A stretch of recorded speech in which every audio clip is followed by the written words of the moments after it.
Welcome, income hackers. This is your host, Ryan G. Wright. This podcast is for individuals and families who are interested in fast tracking their financial success. You'll hear experts discussing topics like generating a residual cash flow, building wealth through real estate, financial literacy, creating a family legacy, and overcoming your fears. If you get value out of this podcast, please subscribe, rate, and review the podcast. It's a big help to me. All right. We're going to talk about for rent by owners. So what you're going to learn today is how to find properties most people overlook. Easy ways to get sellers to answer. And when I say answer, I'm like answer the phone, to get them to actually pick up the phone. Timing the right person at the right time, and finding properties with no marketing expense. That's what we're going to talk about. That's what you're going to walk away with. What is for rent by owner? Let's just start with this. For rent by owner is landlords looking to rent their property, not represented by an agent, a broker, or property manager. Those are typically all the same. So why is this really important? Okay. Simply put, you can easily get a good contact number. If somebody's advertising their property for rent, and they don't have an agent representing them, you're going to call and you're going to be able to talk to them. They answer their phones. They're trying to rent their property. So let's talk about how this works. Look up a property for rent. You call the owner. You ask them if they would be interested in selling rather than renting. Ask them if they have any other properties they are interested in selling. This is really big. Lots of times people that own properties own multiple properties, and they may not want to sell the one they have, but they may want to sell a different one. Ask them if there is a time in the future they may be interested to sell a property. Set a calendar reminder or activity to call them in a few months and check in with them. Timing is everything. You're trying to find a burnt out landlord, or call them the day they had property damaged. Typically, the key is to find other properties that they have that they are not currently trying to lease. And it may just be that you talk to them, you make a relationship, and they're not interested right now, but in 6 months, the tenant, they just put in damages of the property. They have to spend $30,000 to fix the property up, and they're saying, that guy that keeps calling me, I'm just going to give him a call and sell him the house. Okay, so how do we find these people? Okay, we go to for rent by owner. We go to rent.com. Just be careful you don't get property managers there. Check out Craigslist and then look on your local classifieds. Lots of people, there's these local classifieds, like there's one in my area, local classified that you can use. Just type in classified ads. Byowner.com. Okay, so go to Google, put in home for rent in my area, and see what those top listings are. Whatever the top listings are, those are ones that you want to be calling on. So how do I know if it's an owner or a property manager? So property managers are required to put company name and in some cases their license number on there. And so you can know, you can Google the company name to make sure it's not an owner's company, meaning some companies, are holding companies.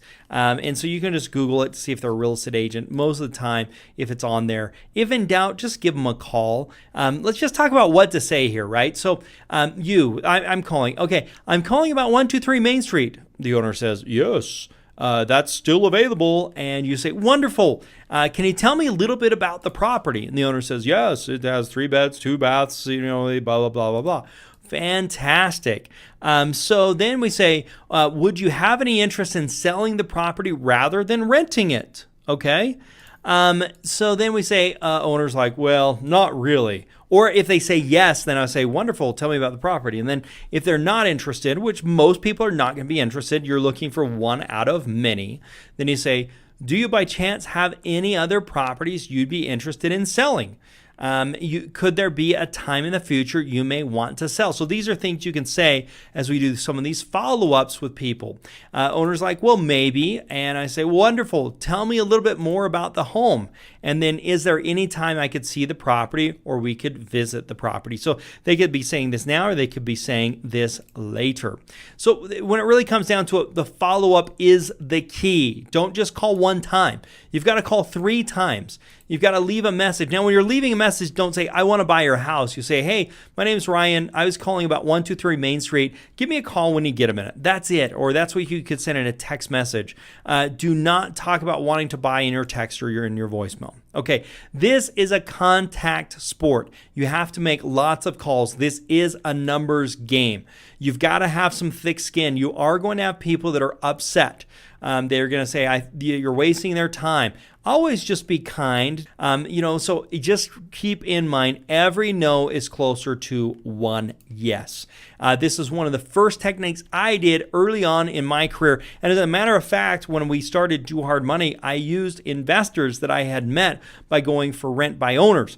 As a real estate agent, I did this. I would call people and ask them if they would want to sell rather than rent, and I would try and list their property. In doing that, I met people. I got a ton of business from doing that, but I did it every single day. I'd call every for rent by owner every single day. I would keep a database. Back in the day, I just had 3x5 cards, and I had a little thing you opened up, and I had the months and the days with little tabs. I'd write down that I called him. I'd put another time to call him.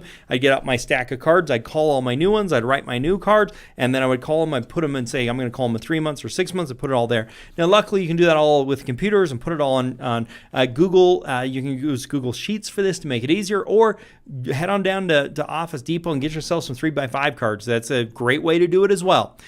So that's what I did early on in my career, and I love it because most people give up too early. That's the key to all this. I love it when it's hard because people give up too early, and if you just make that extra call, and that's why I say 3 calls. Always do 3 calls. You have to be consistent. You have to do this regular. You have to do a long time. We're talking months before you end up getting some of these properties, which is great because most people call, give up, and never do it again. They say that didn't work. They get frustrated, and guess what? That's more business for me to get.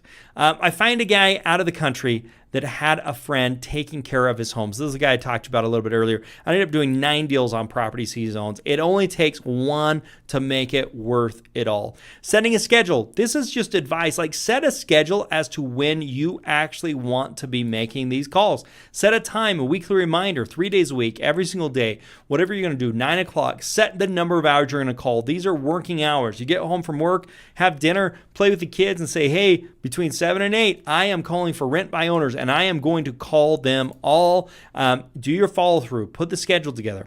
Let's talk a little bit about just some phone sales skills. These are just basic phone sales skills. Stand up when you talk. You have more energy. People can hear the energy in your voice.